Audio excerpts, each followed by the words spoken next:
So again, I didn't have the microphone on, but for those of you who are out there, for the students who are attending virtually, uh, I'll go over what's going on in the eye dissection, but you will miss it. But that's be able to. I'll have an assignment that I will send to you. Nevertheless, because there's any number of videos that you could utilize. It's just writing a paragraph about the eye dissection. There's not a lot to it. There's certain structures I want you to be able to find, and I'll write those down. I usually have a handout, but I forgot. That's okay. So what I wanted to do is to go over the major anatomy of the ear and work from there. So let me just ascertain, and I am definitely recording, so we're in good shape. So this is the start of that chapter 13 PowerPoint. Yeah, and I don't know whether you've done any of this anatomy. We'll do it my way anyway. As to the parts of the ear, and really the parts of the ear that are relevant to us, just like the major parts of the eye were relevant, the sclera and the cornea and those kinds of things, the choroid, the retina, and you'll see all those again because it really, I think the dissection, which takes about 15 minutes or so, kind of brings a lot of that into focus. But with the ear, we can't really dissect the ear, so we utilize models, and I'll show them to you. So effectively, the ear structurally is divided into three sections. The external ear, which is really nothing more than just gathering sound. There's really nothing to it. That's the extent of the function, and it's hardly necessary. It just helps to pick up the sound. The middle ear, which is really more or less, I think, amplifying the sound and converting the sound to the start of converting the sound and focusing the sounds.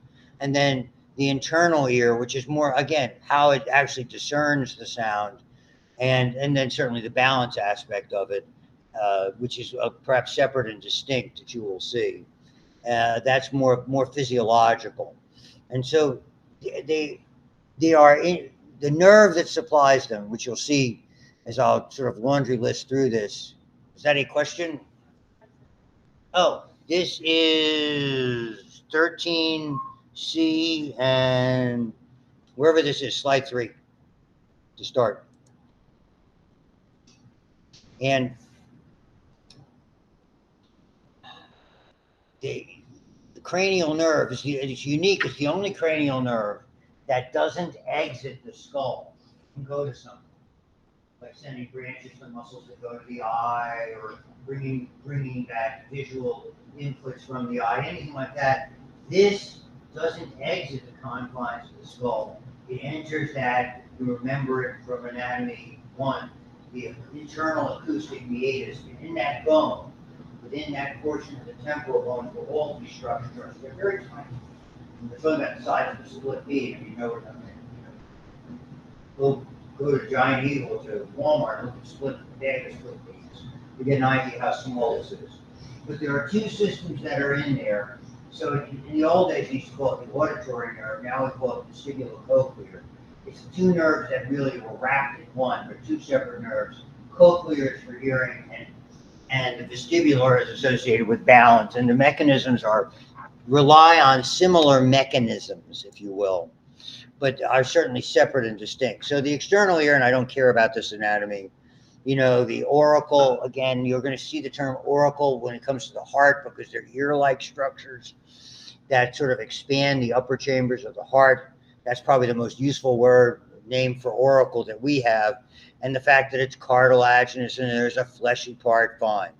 And really what the external acoustic meatus, I don't necessarily feel, maybe I guess anatomically there's a scant amount of bony portion that's part of the external ear, but the covering was what divides the external and the middle ear, and it's the eardrum, the tympanic membrane. And I mean, with all the classes and all the people, how many people do you know had tubes in their ear?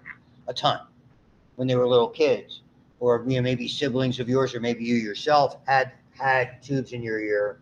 And frankly, that's what they do. It's called a myringotomy, and so that means piercing or cutting an opening in the eardrum, and it's a ventilation tube, because pressure and fluid accumulate in the middle ear from any one of a number of infections, typically that come from the nasal cavity area and the throat area mostly.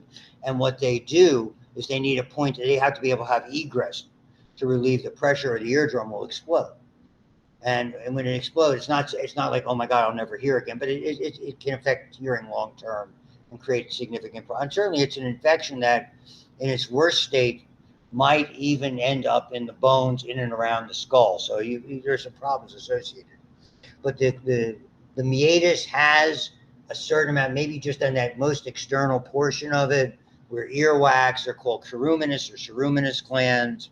And basically the sounds are vibrating a flexible cover, which is a drum head. And so this is very much a mechanical system. These are mechanicoreceptors. So what happens, the boundary is the eardrum. And again, normally it's thin and translucent. You can see light when you examine it with an otoscope. And many of you in nursing or in health careers will do this. You'll look inside and you'll shine a light. And there's a little atomizer, a little ball that has, it's like my mom used to have for perfume, and they squeeze it on. And it will blow, and it will cause theoretically, that drum should vibrate without any problems. When it's infected or inflamed, you can't see the light reflected or bounce, and it hurts like anything when you squeeze and push air against it. And then if you ever had your ears tested, that's basically one of those things that they will do, as well as having an audiological exam. And really its whole idea is to transfer the sound to the next area where it's received, which is called the oval window, which you will see shortly. So here you have the very end of the meatus and the eardrum covering it. There are three little bones that we don't cover in osteology, and femurs and tibias and things like that. And they are the hammer, the anvil, and the stirrups, known as the malleus, incus, and stapes. And effectively, they are focusing the sound and to some extent amplifying the sound and having it contact this oval window. At that point, you can see there's a couple of nerves. One major nerve is innervating the cochlea, that's for hearing. That's the auditory portion of the cochlear nerve. And this is the vestibular nerve, which is going to these three structures, which the easiest analogy is a carpenter's level. And I mean, you can put the app on your phone if you want. And basically when you're leveling a structure, and really these are semicircular canals, and what they're able to do, they respond and sort of acquaint your brain with the idea of what your head's moving.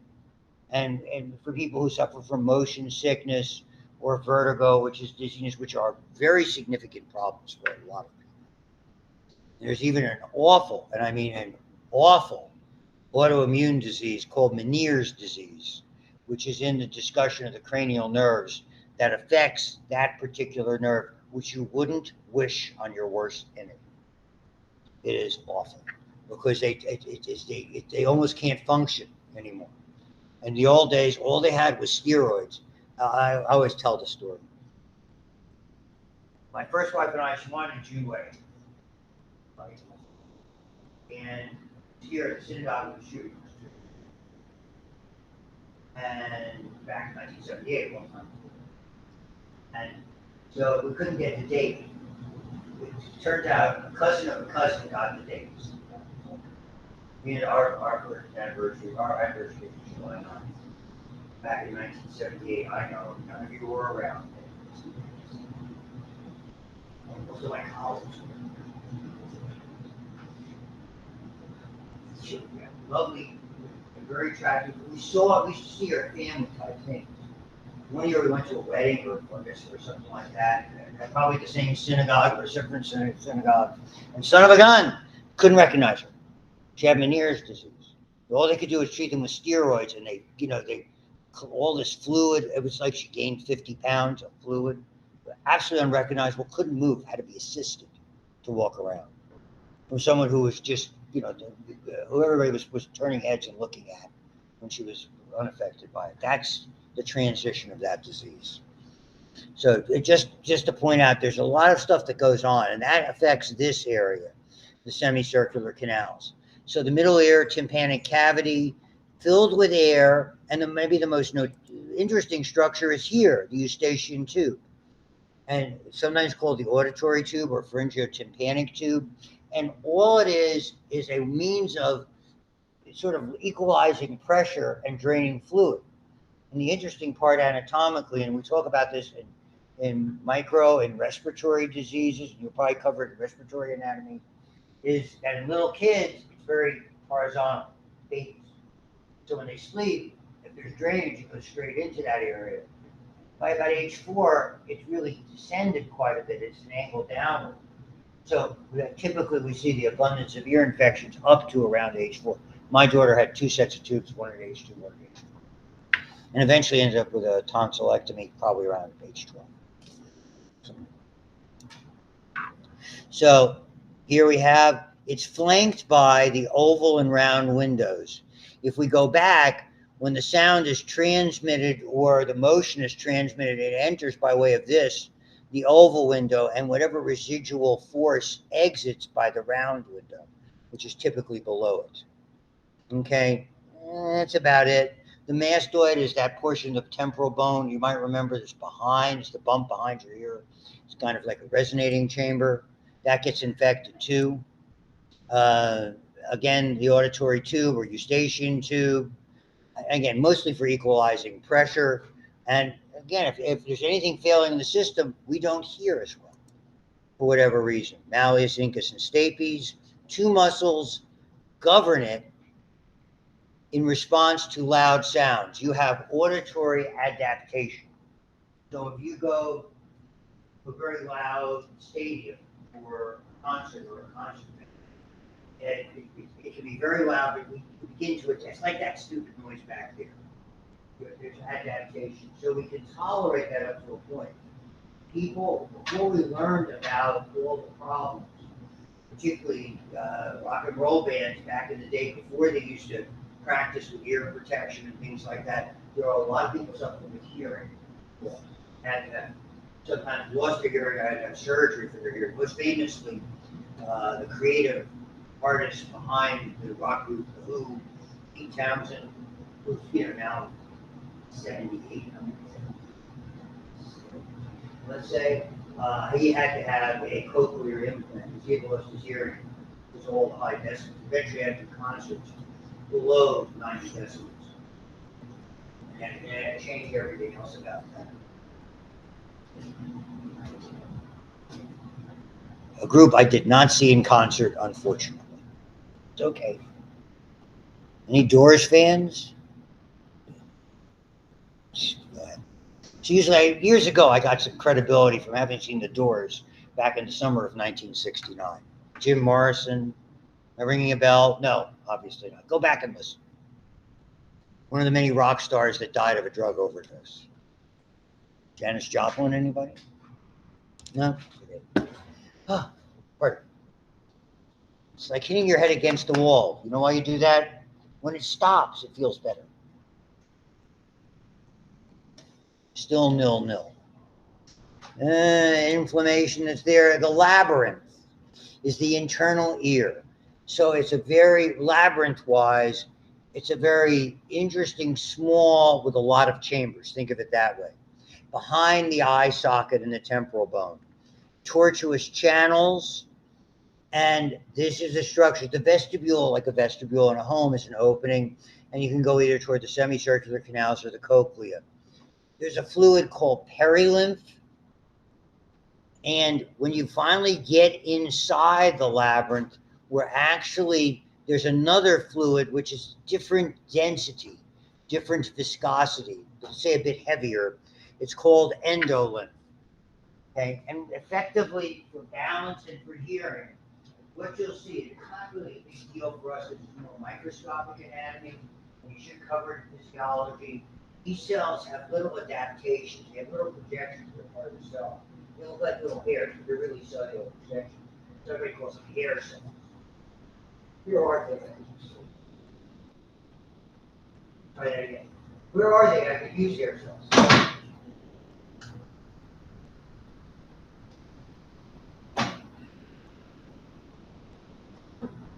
Looking at you. And these little hairs are, you'll see, are embedded in membranes. And what happens when you shift or vibration shift, they cause one of the membranes to move and these little hairs are embedded, and they sort of toggle, they go back and forth. They do that, they open little mechanical passageways that allow ions, particularly potassium, to go in. That's how the signal's generated. It's not magic or anything. And depending on where the location is, you'll either hear very high or very low. In the nervous system, it's loud sounds are not a bigger movement. Loud sounds are more frequent. Remember, amplitude is a function of frequency. So the faster it toggles, the louder the sound. The slower it toggles. And the same would be true for head motions like that. If you're one of those people who can go to Kennywood or a similar amusement park and do all those rides without getting nauseous, I am not. I'm okay for roller coasters, but anything that spins you around, roller coasters.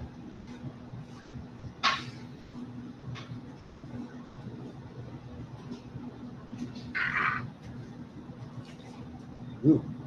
Somebody else is on the ground. Holy mackerel. In a soccer match. Remember, we were talking about that vis-a-vis the football player. Okay.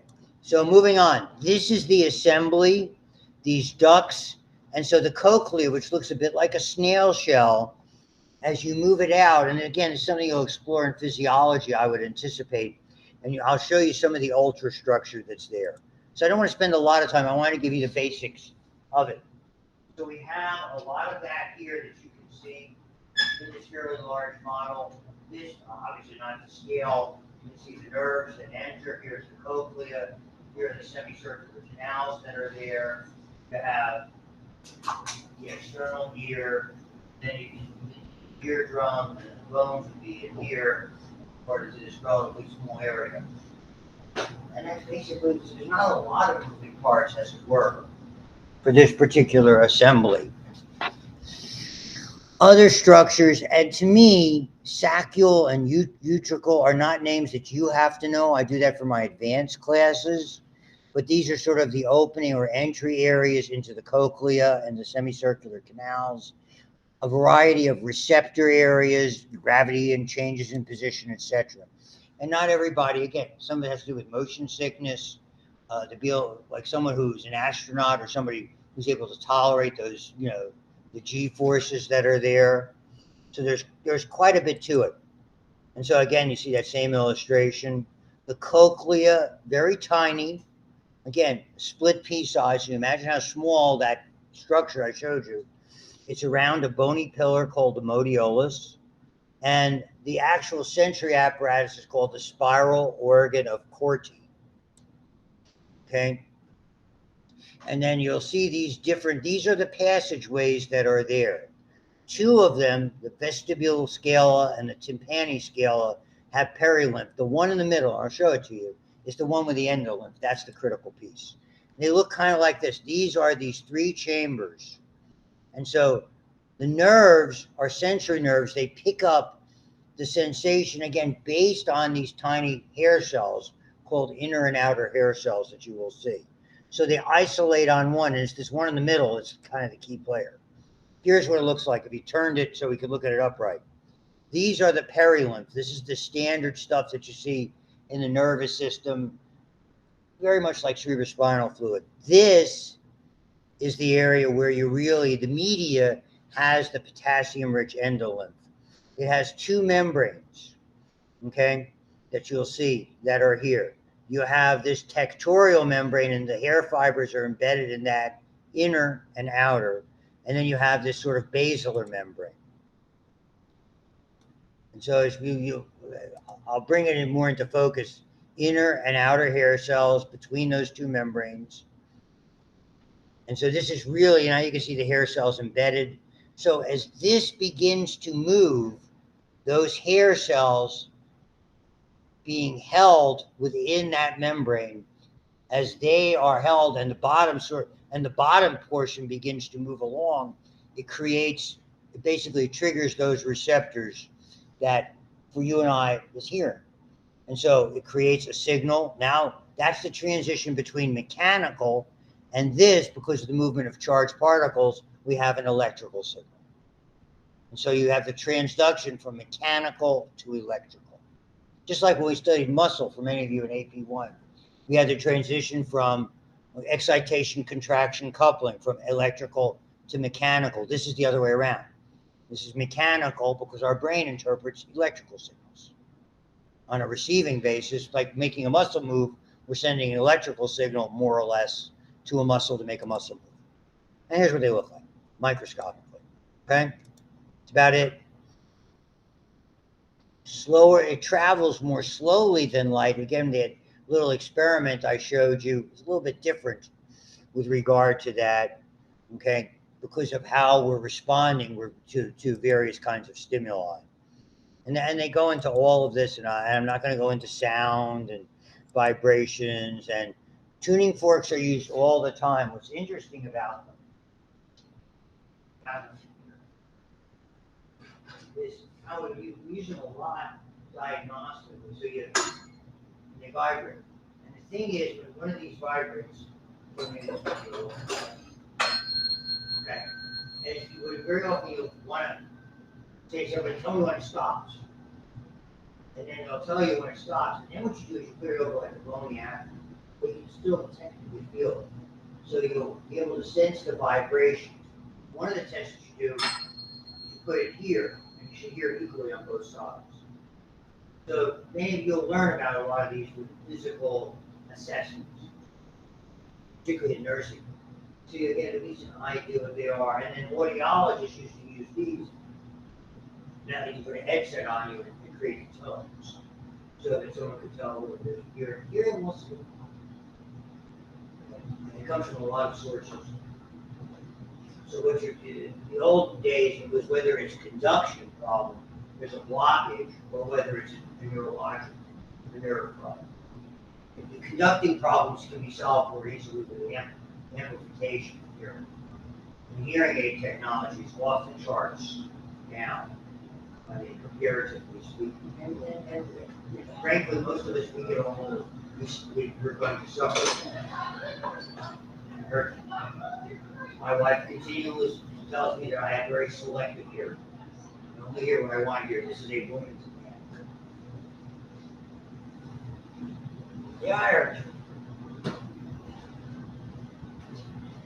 Remember, I have the solution to that. Yes, dear. I got her. You know. So I'm not going into this and the tones and the frequency. And so this is the whole severe hearing loss, prolonged exposure over 90 decibels. That's the issue. We saw that with regard to those kinds of things. And I hopefully they go through all of this with you. That's not really my chore.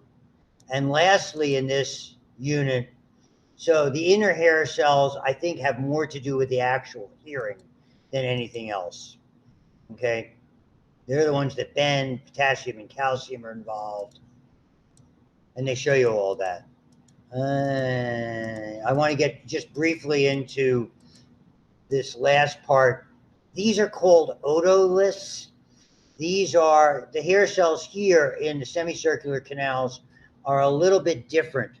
That they're more secured by this membrane with these firmer structures that are there, but they basically work in a similar fashion. That would be about the way, again, bending them depending on your head movement, either forward or backward, without going into detail of the physiology. There's also, this is one that's fascinating for rotational. Okay, it's called the crista ampularis. This is an actual, you'll see the micrograph, there it is. In this opening into the canals. That's the rotation. Is that some people are, my daughter's figure skating back in the day. So she skated here before RV home had ring. So she was a competitive figure skater for about 7 years. And I mean, for her to spin, on the ground. Well, I couldn't do very much with skates anyway. But I mean, so it's just, and they show it to you with this, how it moves like that, how someone can tolerate moving. And again, if you widen it, it slows. If you're more narrow, it goes faster. And that's how you can do those various kinds of spins and sit spins and things like which are very, very difficult. A lot of money in that. And this is called nystagmus. A lot of people, when they do that, they used to do tests where they blow hot and cold air or put hot and cold water in their ears, and it would trigger a response with the eyes moving. And exactly if they do that today, I do not know. And again, it plays a role in motion sickness and things like that. So there's the Meniere's nugget, cochlear and semicircular canals. There's not a lot you can do with that. And this, a word tinnitus, or tinnitus is the appropriate pronunciation. My wife just corrected me because she learned in nursing that it was tinnitus, not tinnitus. Here's see how they tell you. Guys going into the program. Aspirin is a big offender. People who take a lot of aspirin. Other one, people used to take a lot of quinine sulfate. Quinine is in a lot of medical. You don't see it quite as much now. Hydroxychloroquine got a lot of those quinine based use for malaria, got some think about COVID, again, well, none of the above being relevant, but you start to get buzzing in the ear, patient of yours, make it stop. Because when you get to the point, a lot of times it's irreversible, and it's almost intolerable. I mean, it drives people absolutely bad. Okay. I'm done with that. No score, 27 minutes in. Very briefly this, and we're going to dissect an eye, and you can all be on your merry way. Okay? This is the next PowerPoint, and you may have gone over them or not. These are the nerves. You remember muscle. So just like muscle, where it was epimysium, endomysium, perimysium, fascicles, bundles of the muscle, same deal. The difference here is the blood vessel, the nerve and blood supply, rather, is in the middle, in here. And then all of these are fascicles, bundles of individual axons. The axons, as you know from neuroanatomy, are those long muscle, are the long, I beg your pardon, the long nerve sort of transmitting portions of the nerve. We're transmitting the signal either back or either towards the brain or away from the brain. Same kind of structure. We're looking at this part of the axon. So when we talk about a nerve, sciatic nerve, femoral nerve, would be a nerve of this, would be surrounded by a rather thick sheath. And then it contains hundreds, maybe even thousands of tiny axons that are going to different areas, different muscles, whether they're motor or sensory, different sensory apparatus, etc. So most nerves are mixed, sensory and motor. Okay, some are pure sensory, but very, very few. Okay. And they're classified of whether they're going to muscles or whether they're going to organs. And so somatic, basically the muscles, afferent sensory, efferent motor, and the viscera means internal organs.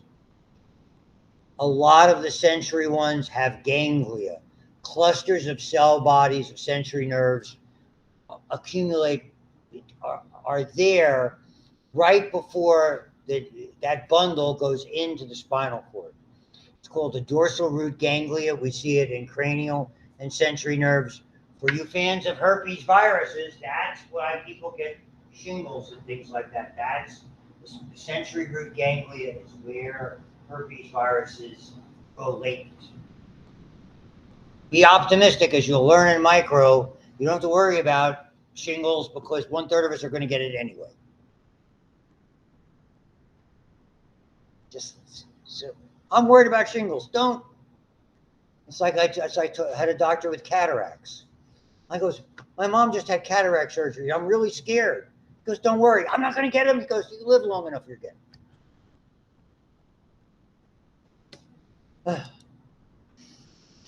I give up. Damage. Something we did not know. Years ago, we thought if a nerve was cut, we had a whole different classification system. If it is in the axon, in the myelinated portion of the nerve, they can, there are means, there's something, an interesting compound that's secreted by nerves and involves the repair of the sheath and the nerve itself, called nerve growth factor. I did not learn about that even in clinical practice until around 1990. That's how relatively new our understanding of it. They used to sew nerves together. They don't even have to do that now. As long as the nerve ends are in close proximity, the nerve growth factor will cause them to come together. I had many patients who I operated on and they had sensory loss on the surface of the skin, which happens frequently with surgery, and they regained sensation. So it's understand. It depends on where it's cut. The closer it is up here to the cell body, if that's damaged, the nerve's done. But here, there's chance. That's why we can replant arms, fingers, things like that, because of that nerve growth factor. So it's another important area. And they go through these regenerate. So now they just put something like a biodegradable tube around the end. You put the ends of the nerve. You don't, if you sew them, it just interferes with it, even in microsurgery. So they use different. That's what they were using then. I mean, I haven't operated in 20 plus years, so who knows what's the technology now. So I don't know. You guys all have the cranial nerves? Yes? No? Maybe so? You went over them in lab? Yeah, most. Yeah. Yes, I usually spend a bunch of time on the whole thing about it. It's really a concussion for me. Now, if you take out a blue 10 on the sideline, how many fingers do I have? Move my fingers up to that. That's what you're doing, holding it, you move your head. That's what cranial nerve. They're a way of locating the damage in your brain. And really trauma, like whether the damage in the eye, what portion of the eye, what might be. And the same thing is true for any health. That's what the neurological testing can give you an idea of the severity of the injury, the likelihood of concussion, etc. So it doesn't hurt for you to review this. This is the kind of stuff for those of you with licensure exams. They're gonna hit you. Yes, ma'am. Say again. I haven't figured that out. I might find a way that you do that. And some I might do something.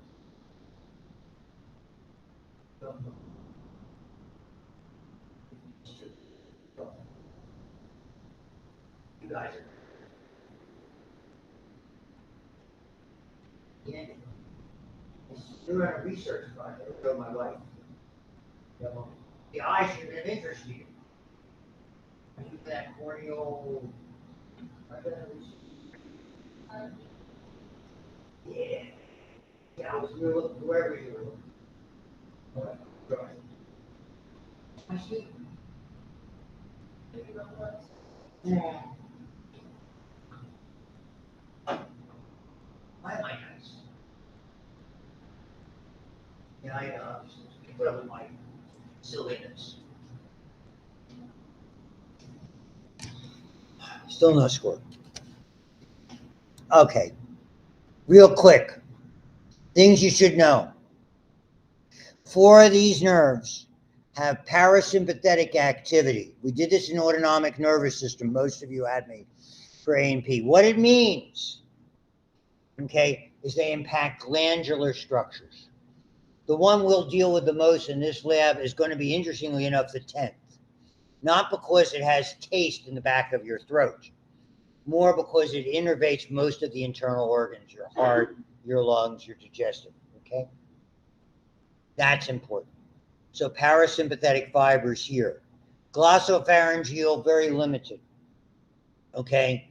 Parasympathetic fibers mostly for your gag reflex and things like that. So it's an important structure. It really is, okay?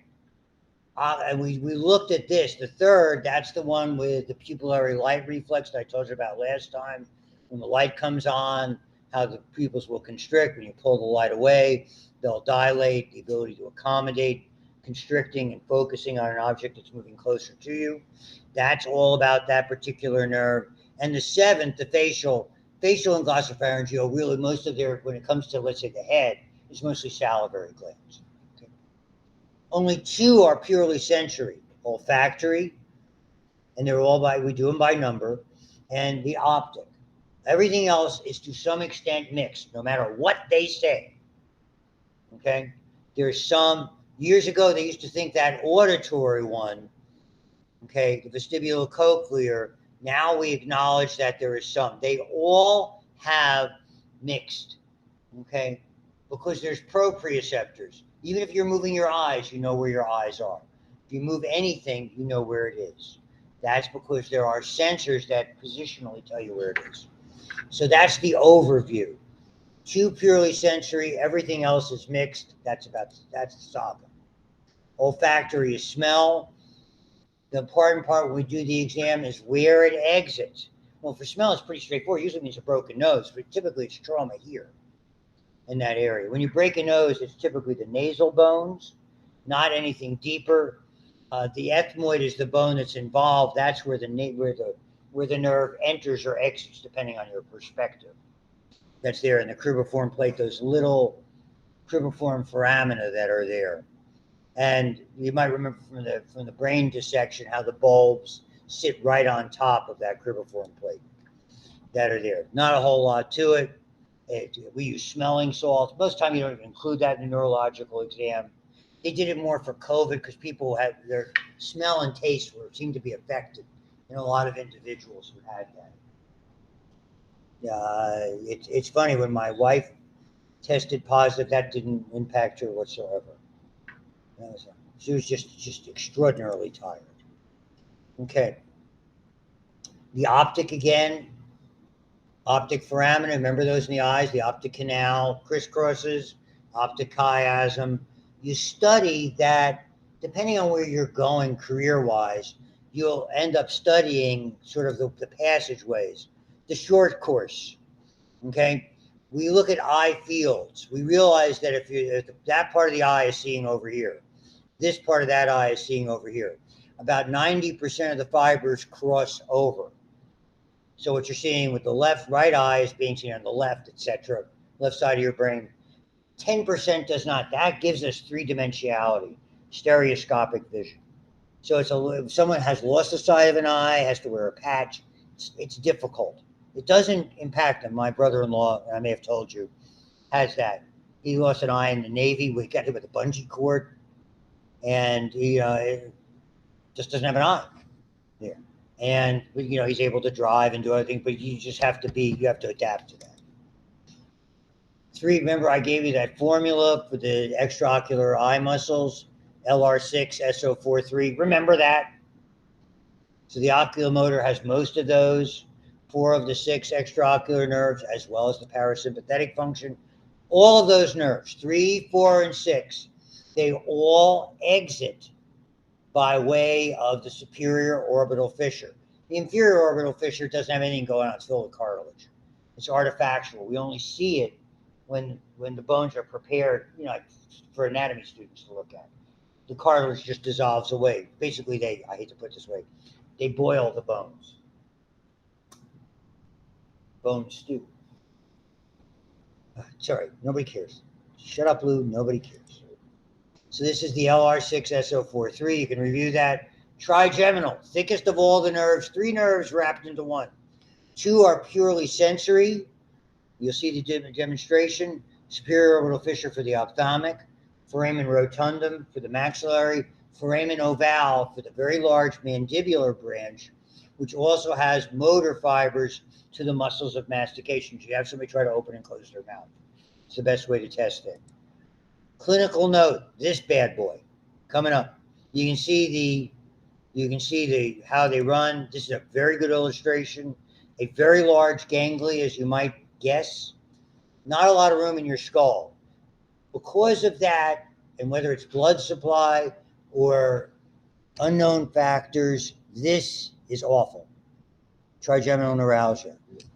My wife has this disease. My wife has to take anti-seizure medicine medication for all this every day. A fairly good sized dose. It's an old medicine called Tegretol carbamazine. It is absolutely stunning. A gust of wind will put her on the ground, and it has done so. You know where the Costco is in Cranberry up on a little hill, we're getting out of the car, going to Costco, and she's walking next to me, next thing you know, she's not.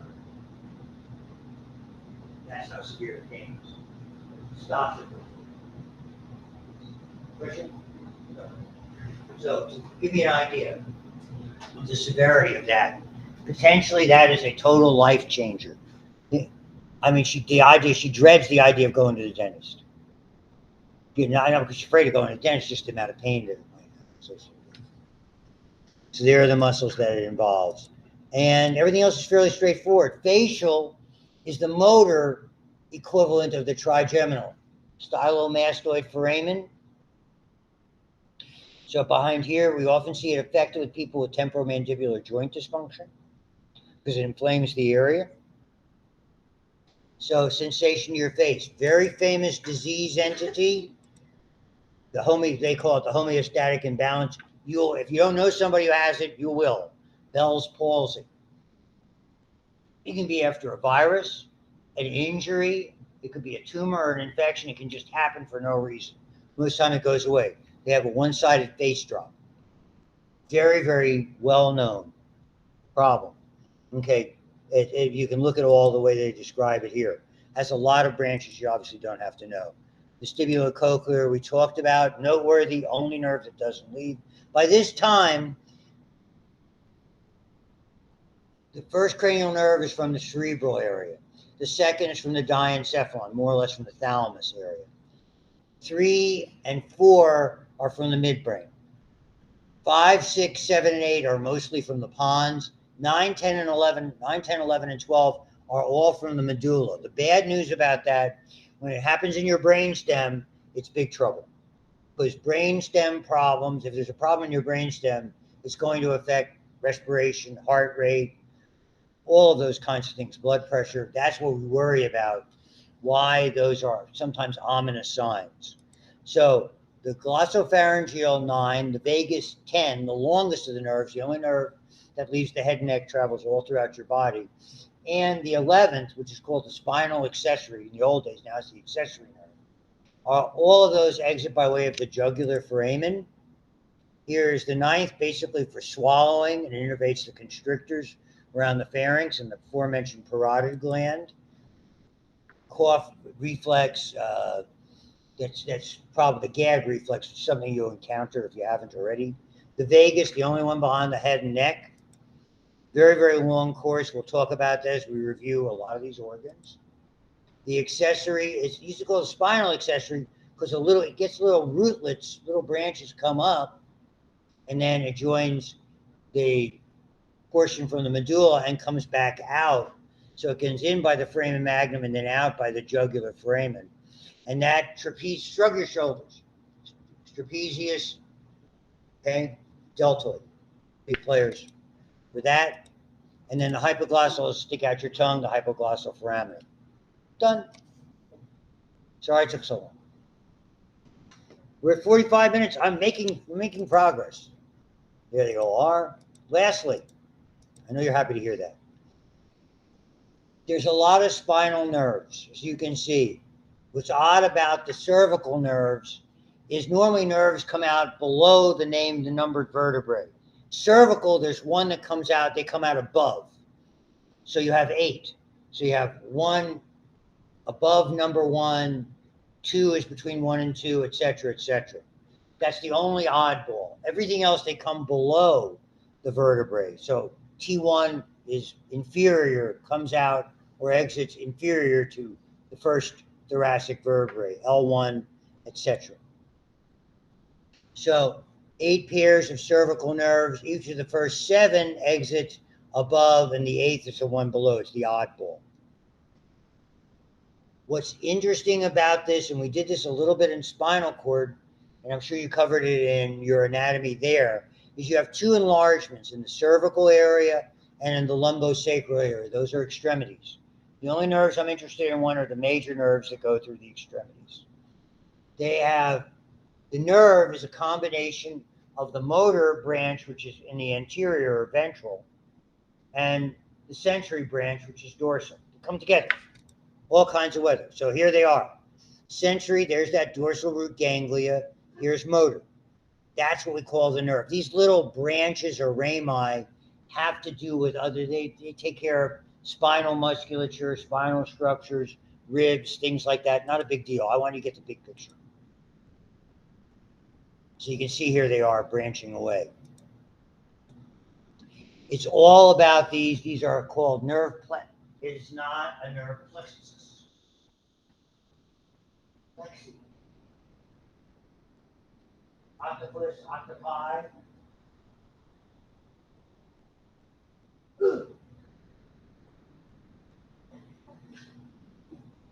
You say octopuses. I hate that. It's like sheep and sheeps. Deer and deers. Heard of deer? Certainly I've heard of deer. I love plurals. Gaggle of geese. You don't say gooses. I give up. Moving on. So the plexes are important.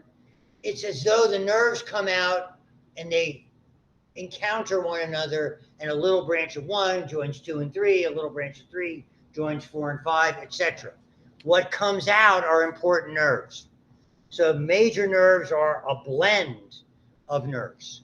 Okay, so we'll start with that. Number 1 on the head parade, the cervical plexus involves C1 through C4. The big player is right there, the phrenic nerve. The PHR should remind you of the structure it innervates, the diaphragm. So when the biggest risk of somebody breaking their neck is respiratory problems. Yes, paralysis, but the cause of death, respiratory. That's the hangman's fracture, C3 and C4. Famously, it happens to people who fall off a horse. The very famous late actor Christopher Reeve, who was Superman back, a very proper actor, very handsome fellow, succumbed to complications after he was a quadriplegic, but they were respiratory. It's interesting. You can read about him. A very interesting fellow. One of the good guys, so to speak. Here it is. You can see 3, 4, and 5 all going down that way to the diaphragm. Know that. Okay, he cups are fine. The way they are in classic anatomy in medical school, we learn about roots, trunks, divisions, cords, and branches. You don't have to. In the upper extremity, this is the brachial plexus. C4 roughly through T1, mostly C5 through 8. There are 5 nerves. They're not that difficult to understand. The posterior division in green has 2. The axillary nerve, which is mostly the deltoid, and some related structures in your upper back and the back of the back or posterior back. Everything else is the radial nerve. So whether it's the triceps, whether it's extensors in the forearm, extensors and fingers, the default is radial nerve. Because it does almost all of them with limited exceptions. Anteriorly, you have 3 nerves, musculocutaneous, median, and ulnar. The musculocutaneous is the big nerve that innervates the biceps brachii and the brachialis, your big flexors. Those are its 2 major innervations. The median nerve, in surgery, we call it mother median for hand surgery. I worked with a hand surgeon. It's a big nerve. Basically, all the flexor structures in the forearm, in the hand, the digits, very much are associated with that. It's the nerve that gives rise to carpal tunnel when it's entrapped in this area, because it's between 2 major tendons. They all go through little tunnels. Roughly, for sensation, about 70% of your hand. Thumb, index finger, middle finger, and about half your ring finger. So it's about 3.5. The ulnar nerve, funny bone, the outside. Done. Stein's Anatomy 101. You should be thanking me. Okay, and they go over all this stuff. That's the plexus is within this area, axillary, radial, and so you can even anesthetize an extremity with an injection into the axilla. And sometimes that's done for people who can't tolerate a general anesthetic. They get a kind of regional, very sophisticated anesthesiologist. And I've seen those administered. Okay, major player here, brachial nerve. Okay, and you see it. I got to move my phone so I can back up the way it's supposed to. When someone has crutches, don't lean on the crutch in your axilla. Anybody wears, we always send patients down to PT to show them how to crutch walk. The upper part of the crutch is against your chest wall. If you lean it on there, you get it kind of, in the old days, we call it a nerve palsy. You can get paralysis. Watch out. Yanking the arm, football player, stretching it, etc. Median nerve, carpal tunnel.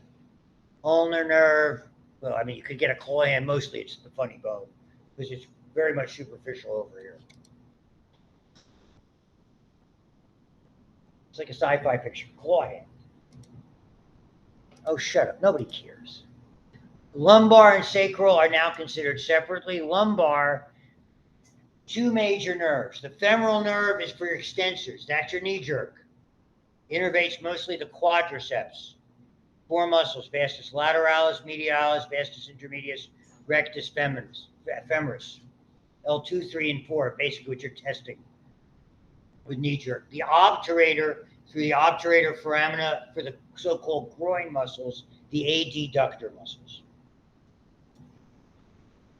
And lastly, and most importantly, when you get to there is the femoral nerve, which actually travels all the way down medial leg. There's the obturator through the foramina. Lastly, the sacral plexus, one major player, sciatic nerve, a confluence of, and you should know these, tibial and common fibula. The tibial is the one that predominates, goes all the way down to the foot and becomes the medial and lateral plantar nerves. Like there's a carpal tunnel, there's a tarsal tunnel behind the medial malleolus.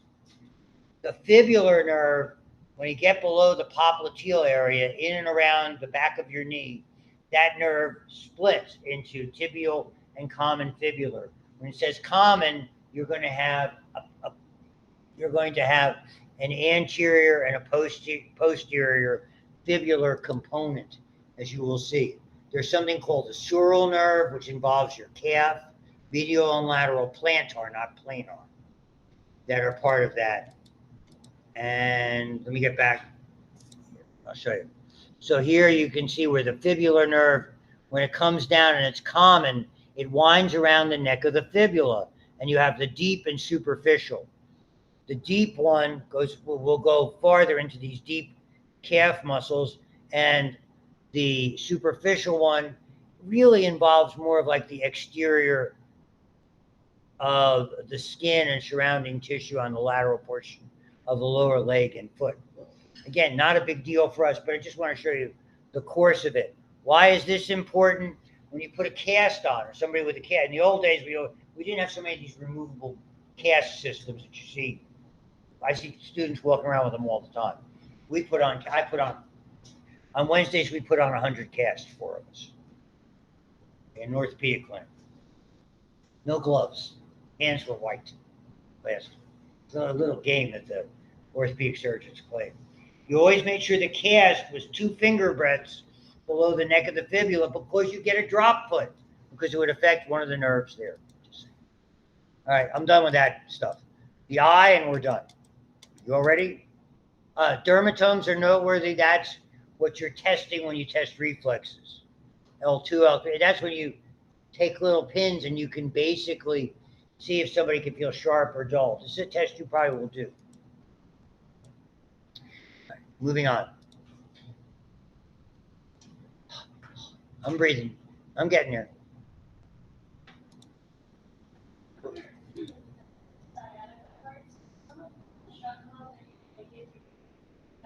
Say again, please. You can try. You can try to inject those. It's difficult. The sciatic nerve, like your butt, your gluteus maximus covers it, so you got to be very careful with that. It doesn't.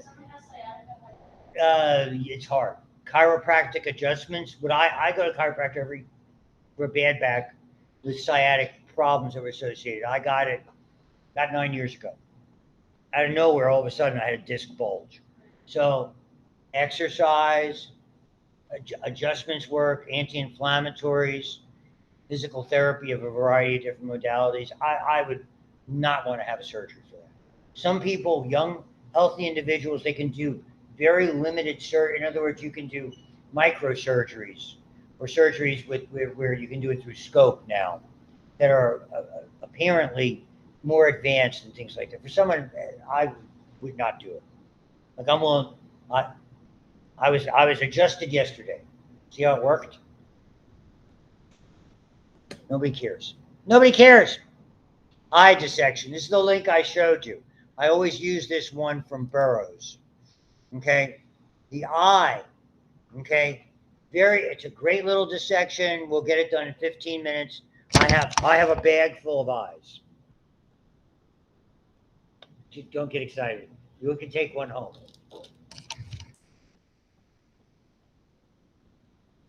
I don't have enough to go around. We used to get the ones with the eyelashes on, but thankfully they don't do that. Basically, you'll see this. They sometimes have a layer of fat. If you carefully remove that, you don't really have to. It makes it easier to cut. This is the corneal area. Directly behind it, it's almost as if you held the eye this way with the cornea by thumb. Like your index finger would be the stump of the nerve, the optic nerve. So it's very easy to get your orientation. So you can see visibly the sclera, the fatty tissue, and sometimes you'll see little mini pieces of muscle in there. When you get the eye, rinse it under running water. These are Safe. That's a very safe preservative. Theoretically, you could put those in the garbage. We're going to put them in the red bag anyway for form. This is what it looks like when you get the fat off. There's the stump. There this is. Here's the cut to make. You make basically a cut. They're using a razor blade. I would use a scalpel. If you need a blade on your scalpel to replace, I'll put it on. I don't want you to cut yourself. And it goes along here. So if you're holding it this way, you're making a cut along that line. So if you're holding it like that, you have the cornea here and the optic nerve here. You want to make a cut this way. You don't have to go right through it. You kind of make it circumferentially all the way around. Because what will happen, if you cut through it, kind of spills the vitreous humor sometimes kind of lose out. It's kind of you'd like to preserve it. Yeah. Because you can really see these stripes, which really works very well. So that's the cut to make. And then you open up like you're opening a book or a locket. Moving on. And I'll leave this up. You can come up here and click on it if you want, or I sent you the link. So here you can see making it around the perimeter that's there. When you open it up, be as careful as you can. You're going to see it looks like a little bit of fat on the back of the posterior portion. That's the retina. You can actually see the lines going right in to the blind spot where the nerve is exiting. And if you get a good one, this we do not have in our eyes. That clear area, it's like a reflector. It's called the tapetum. Animals have it because it enhances their night vision. So whatever, it magnifies the ambient light. I don't know about you. I have terrible night vision. Like I'm walking the dog with the flashlight. I have no idea what's going on. Okay. I'd never make it. On the ant, so you'll also see if you remove the vitreous, which is like this little gel-like packet, you'll see a nugget in there. That's the lens on the interior end of it. That's what's left of the retina. Sometimes, and sometimes they just come off. They detach by themselves. It has to do with how the eyes are obtained and processed. There's no fault that's there.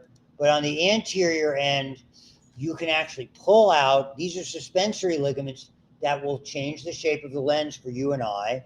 This is that serrated edge, which is the end of the retina and the pigmented area, okay, called the ora serrata. And this is all that serration is part of the ciliary body that are just the pupil. And when you take out that nugget that's there, you can see the iris here, and you can see the pupil that's there. The cornea will be clouded over because when any living thing dies, the cornea does cloud over. And so that you can actually see the relationship of the pupil, the iris, the remainder of the eye. You should be able to see all three layers. Okay. Oh, I'll go back. So you can go back and look at these if you wish. So hold on. So here's what we have. We have eyes. So I'll cut these with a scissor. I have gloves of all four sizes. I always recommend a size larger than you think. Small, medium, large, extra large. There's more underneath here. Run out. In the drawers, we have scalpels. Blades look pretty good. If there's a problem, I will put this blade on. I don't want you to cut yourself. You'll need that. The scissors, if you need, are in here.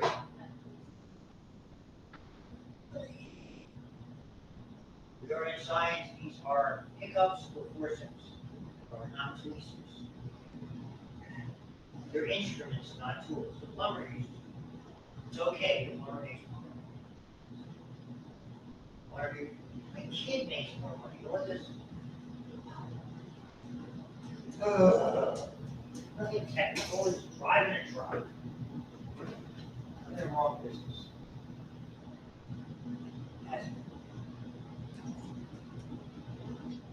I mentioned to you not to have children. I will come around. You look. What I want you to do is identify those structures.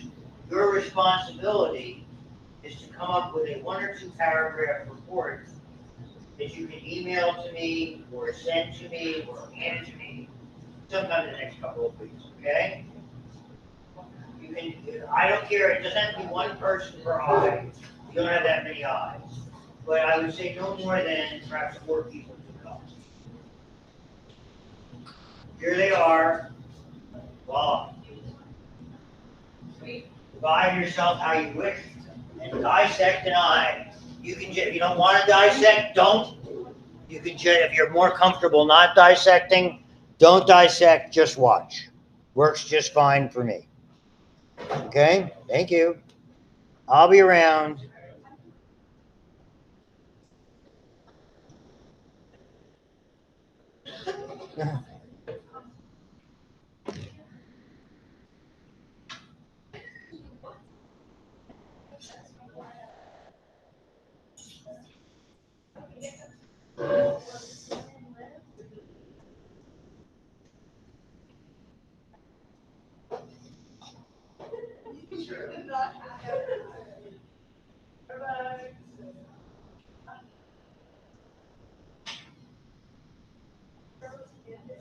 Is it going to be like the reflection from?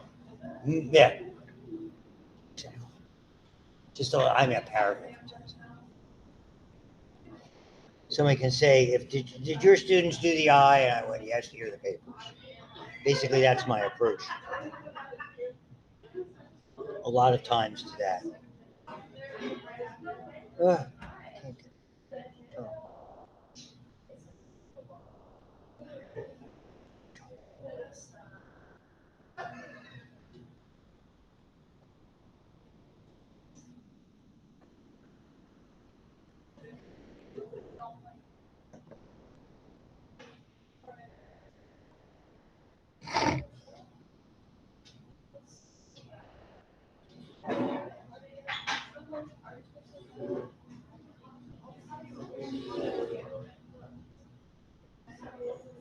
This will probably take you 10 or 15 minutes. That's about it. The only thing you really need to do is the only thing you need to do at the end is to rinse off the instruments. Like that over there. And trays, paper towels, that kind of stuff. No laughing. What? Maybe still. This could be. There was an old sci-fi movie called The Crawling Eye.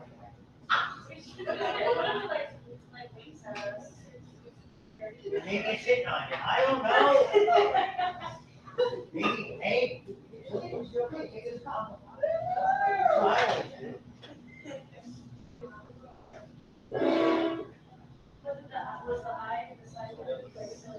Yeah, no, I was living for so many years. And very limited.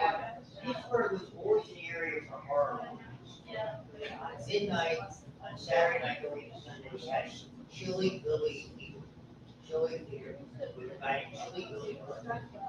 So they always show all horror movies. I was a kid watching it in New Jersey and New York.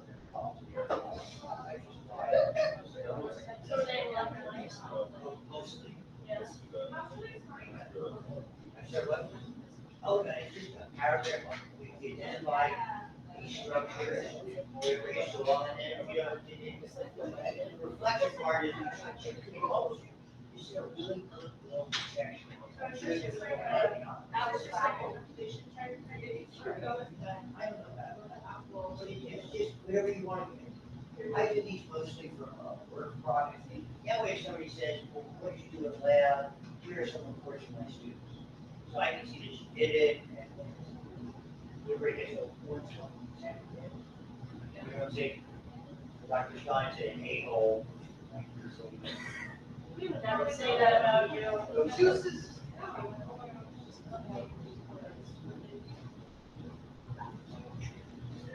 I give up. On your fingers. Oh. Careful with the Are